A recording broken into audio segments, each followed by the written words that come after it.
ఆయన అన్నాడు లక్ష్మీదేవితో, ఒక పక్క కలిపురుషుడు బాధ పెట్టాడా, పాపం ఆ కలిపురుషుడు యొక్క వ్యగ్రత వల్ల పాపాలు చేసేశాడా, ఆ పాపాలు రోగంగా వచ్చి పొటమరించినప్పుడు నన్ను నమ్మి పిలిచాడా, గోవిందా కాపాడన్నాడా, నేను కూడా ఉండకుండా వైకుంఠానికి వెళ్ళిపోతే ఇక వాడిని రక్షించేవాడెవరు?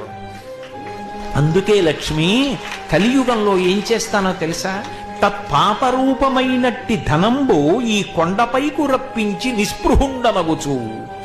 పాపాన్ని డబ్బు మీద తీసుకుంటారు, అందుకే వెతుక్కుని హుండీ దగ్గరికి వెడతారు, ఒకటే పెట్టిన వెళ్ళి ఎంత పాపం చేశాడో అంత మొక్కుతాడు, ఆ డబ్బు పట్టుకెళ్ళి హుండీలో వేస్తాడు. నిస్పృహుండనగుచు బాధగా చూస్తాను ఆ హుండీ వంక. 1,70,00,000 ఎవడు చేయమన్నాడు రా ఇవన్నీ అనుకుంటాను. ఎవడో ఒక్కడుంటాడు పద్మావతి, వాడు మాత్రం నన్ను నమ్ముకున్నవాడు. వాడు ఎప్పుడు